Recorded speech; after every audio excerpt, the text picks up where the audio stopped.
बिस्मिल्लाहिर्रहमानिर्रहीम। अस्सलाम वालेकुम। कैसे हैं आप? आज बन रही है बड़े मज़ेदार और बहुत ही आसान सी चिकन यखनी पुलाव, जो कि बहुत आसानी से कोई बिगनर भी बना सकता है जिसको खाना बनाना नहीं आता हो। तो सबसे पहले मेरा एक काम कर दें, मेरे चैनल को जल्दी से सब्सक्राइब कर दें, लाइक कर दें और बेल आइकन को प्रेस कर दें। ये बिल्कुल फ्री है, बस मुझे इससे एप्रिसिएशन मिलेगी। तो रेसिपी को हम शुरू करते हैं। तो मैंने लिया है एक मलमल का कपड़ा, उसके अंदर मैंने लिया है 2 टीस्पून साबुत धनिया, 2 टीस्पून सौंफ और फिर मैं इसकी पोटली बना लूँगी। आप सोच रहे होंगे कि गरम मसाले की पोटली तो बनाए ही नहीं, तो ठहरिए मैं आपको बताती हूँ कि वो मैं किस तरह से इस्तेमाल करूँगी। पहले मैं ये पोटली बना के रख लेती हूँ। तो ये देखिए मैंने तैयार कर ली है। पूरी पोटली अच्छी तरह से बांध लें ताकि ये खुले ना।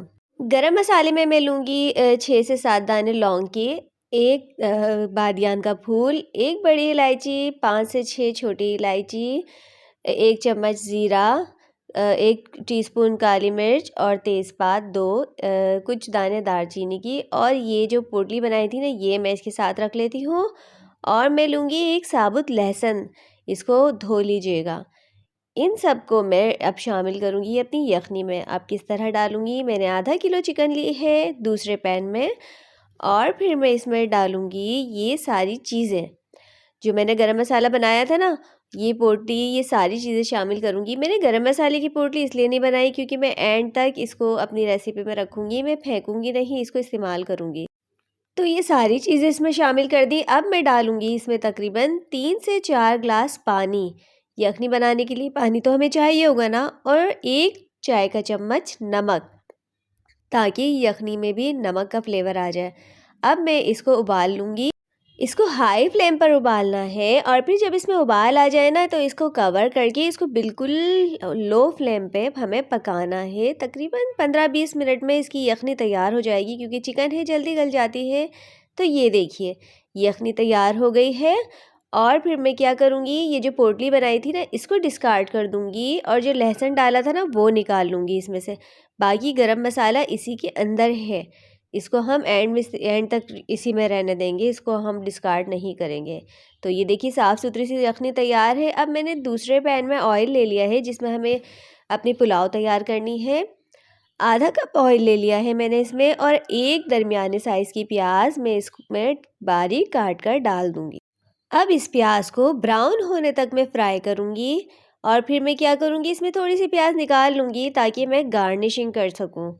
अब ये देखिए मैंने थोड़ी सी निकाल ली है। इसके बाद मैं इसमें शामिल करूँगी 2 टीस्पून लहसुन अदरक का पेस्ट, तकरीबन 2 टीस्पून ले लें, या आपको ज़्यादा पसंद है तो आप ज़्यादा ले लें। इसके बाद मैंने कुछ हरी मिर्च पीस कर इसमें रखी थी, हस्बे ज़ायक़ा जितनी आपको पसंद हो। मैंने 6 से 7 हरी मिर्च पीस कर डाल दी है इसके अंदर। हरी मिर्च का पेस्ट और लहसुन अदरक का पेस्ट डालकर मैं इसकी भुनाई करूँगी। और फिर मैं जो हमने यखनी बनाई थी ना, उसमें से सिर्फ चिकन निकाल लूँगी, वो इसमें डालूँगी। अच्छा, अब मैंने शामिल की हैं इसमें आलू बुखारे।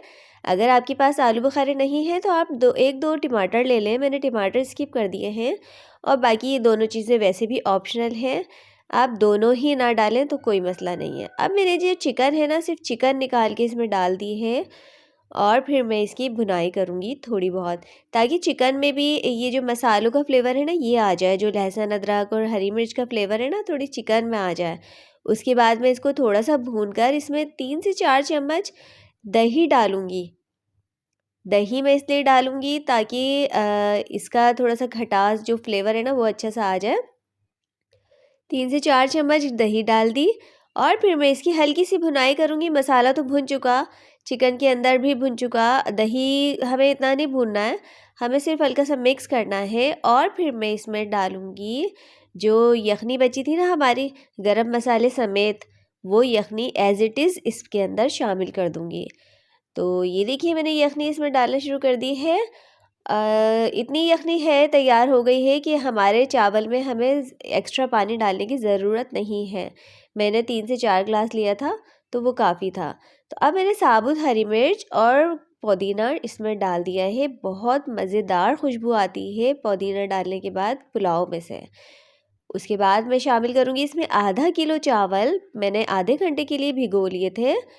धोकर अच्छी तरह भिगो लें। इसमें फिर आधा किलो चावल शामिल करके मैं इसमें डालूँगी नमक।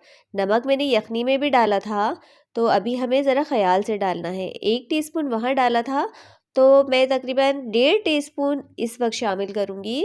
और फिर आप इसको जब ये उबाल आ जाए ना तो थोड़ा-सा चख लें। चखने से ये होगा कि थोड़ा-सा सॉल्टी सा फ्लेवर लगना चाहिए आपको यखनी का। ताकि जब वो चावलों में जज़्ब हो जाती है ना तो उस वक़्त तक उसका ज़ायका बिल्कुल ठीक आ जाता है। हल्का-सा सॉल्टी की तरफ इसकी यखनी का जो पानी है ना वो जाना चाहिए। तो ये देखिए अब मैंने नमक डाल के अच्छी तरह मिला लिया है और इसको हाई फ्लेम पर पकाएँगे उस वक़्त तक जब तक इसका पानी खुश्क ना हो जाए। अब ये देखिए इस वक़्त इसका पानी खुश्क हो गया है। अब मैं क्या करूँगी, इसको दम पर लगाऊँगी बिल्कुल लो फ्लेम पे 5 से 7 मिनट। ये बिल्कुल रेडी हो जाएँगे। ठीक है, 5 से 7 मिनट दम पे लगाने के बाद ये देखिए हमारी पुलाव तैयार है। मज़ेदार सी खुशबू आ रही है। सौंफ और जो पुदीना है ना, जो हमने इसमें शामिल किया है, ये इसकी वजह से पुलाव का फ्लेवर बहुत अच्छा उठता है। तो कैसी लगी आपको मेरी रेसिपी? तो इसी बात में मेरे चैनल को सब्सक्राइब कर दीजिए। मैं आप एक बार फिर आपको याद दिला रही हूँ। और मज़ेदार सी रेसिपीज़ देखने के लिए मेरे चैनल पे कमेंट्स भी करें। तो ये देखिए मैंने इसको सर्व कर दिया है, ऊपर जो प्याज निकाली थी ना उससे गार्निश करके। इसी तरह से आप बनाइएगा, बड़े मज़ेदार सी सादा तरीके से पुलाव तैयार होती है। और मुझे कमेंट ज़रूर कीजिएगा, मेरे चैनल को सब्सक्राइब कीजिएगा। मुझे दुआओं में याद रखिएगा। अगली रेसिपी तक के लिए अल्लाह हाफ़िज़।